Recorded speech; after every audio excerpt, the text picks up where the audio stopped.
Bonjour tout le monde, aujourd'hui on se retrouve pour une nouvelle vidéo, une nouvelle présentation d'espèces. Il s'agit pour le coup d'une tortue. Alors la tortue, c'est la Pelusio castanaeus, c'est la famille des Pelamedusa. Alors point de vue répartition, on la retrouve au niveau de la côte atlantique de l'Afrique de l'Ouest. Donc on la retrouve au Sénégal, en Angola, en passant par la Gambie, la Guinée, le Sierra Leone, la Côte d'Ivoire, le Togo, mais encore le Bénin, etc.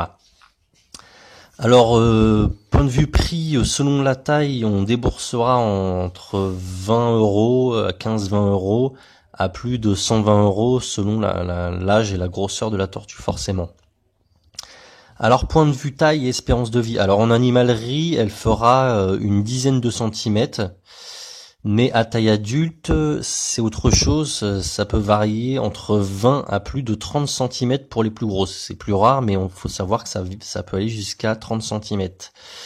Pour ma part, ma plus grosse fait 22 cm de long, de carapace, toujours on parle, hein. Donc 22 cm de long par 15 cm de large, donc de carapace, pour un poids de 1,392 kg. Donc vous voyez que ça commence déjà à être une belle bête. L'espérance de vie en captivité est de 15 ans, voire plus. Point de vue mœurs, c'est une tortue donc diurne, donc aquatique, qui nage très bien et qui n'ira pas forcément beaucoup sur sa plage se faire dorer. Cette espèce est plutôt farouche et un peu peureuse. Point de vue la reproduction se fait de mars à septembre. La femelle pondra aux alentours de 8 œufs. L'incubation sera entre 60 et 90 jours selon la température, qui sera entre 27 et 32 degrés, avec une hygrométrie de 70%. Les bébés seront très petits à la naissance et très fragiles, avec une taille de 2-3 cm. Point de vue maintenance en captivité. Alors un aquarium de 120 cm est nécessaire pour un couple, 120 cm étant le minimum. Le plus grand possible étant le mieux forcément. Pour ma part, mon couple est dans un aquarium de 124 cm par 70 cm par 50, soit 434 litres d'eau brute. À savoir qu'une maintenance en extérieur est quasiment impossible pour cette espèce, excepté peut-être dans le sud, mais dans le sud l'été, hein. Point de vue température de l'eau, elle sera entre 25 et 28 degrés. Alors attention, parce que en dessous de 25 degrés, ça va avoir pour conséquence de ralentir son métabolisme, et ça peut même lui entraîner la mort, hein, ça peut même être fatal. Donc attention à la température de l'eau, c'est important. Je répète, 25-28 degrés.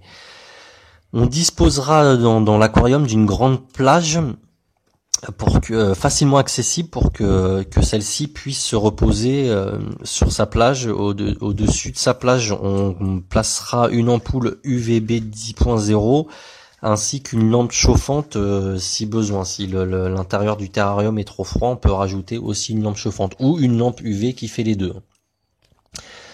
Dans son milieu naturel, il faut savoir que cette espèce aime avoir un coin sombre, donc on pourra essayer de lui reproduire ça dans son aquarium, par exemple sous la plage, essayer de faire un coin sombre, et cette espèce aimera ça. Point de vue substrat, pour ma part, moi j'ai rien mis pour faciliter le nettoyage, hein, car ces tortues, comme toutes grosses tortues, sont des grosses pollueuses de l'eau, hein, dû forcément à leurs gros excréments et à la nourriture qu'ils mangent. Mais il est possible de mettre du sable au fond du terrarium comme substrat, comme par exemple du sable de Loire, etc. Alors justement, pour le nettoyage, il faut mettre une grosse pompe externe adaptée au litrage de votre aquarium. Et pour éviter la prolifération d'algues, moi j'ai mis un filtre UV.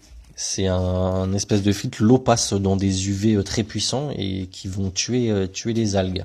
Donc ça, on le mettra en amont de la pompe et ça va laisser une eau limpide. C'est pas obligatoire, mais moi je conseille, hein, parce que étant donné la température de l'eau plus les UV, les parois vont vite être vertes et l'eau va vite devenir toute verte due aux algues. Donc je conseille de mettre un filtre UV.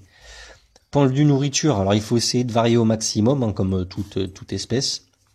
On pourra donc leur proposer des insectes tels que des grillons, des blattes, tout type de verre, verre de terre, verre de teigne, verre de farine, mais de temps en temps parce que c'est assez gras. Mais encore du poisson d'eau douce, des souriceaux, des escargots avec leurs coquilles pour le calcium, ou alors encore des aliments, de l'alimentation toute faite achetée en animalerie. Tous ces aliments seront 2 fois par jour saupoudrés de calcium. Alors, point de vue info supplémentaire, pour le calcium, il est conseillé et même indispensable de leur laisser un os de sèche toujours à disposition dans l'aquarium pour qu'ils puissent se nourrir et, de ce calcium très important pour la dureté de leur carapace. À savoir que cette tortue est une espèce qui n'a pas besoin d'un cycle d'hibernation, donc on est tranquille avec ça.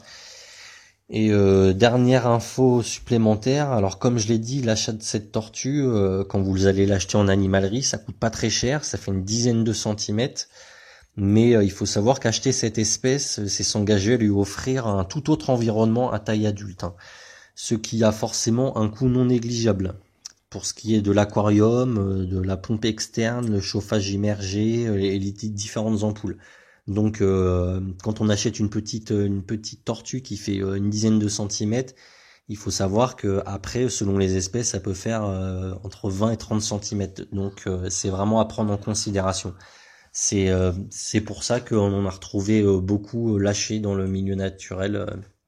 Enfin en France quoi, on a retrouvé des tortues notamment aux abords des étangs et des lacs, des tortues qui n'avaient rien à faire là, donc ça chamboule tout l'écosystème. Donc il faut vraiment prendre en compte que quand on achète cette petite tortue, elle va le devenir énorme. Donc voilà, j'espère que cette présentation d'espèces vous aura plu. Je vous invite à lâcher un petit like et un petit abonnement, ça fait toujours plaisir. Allez, salut!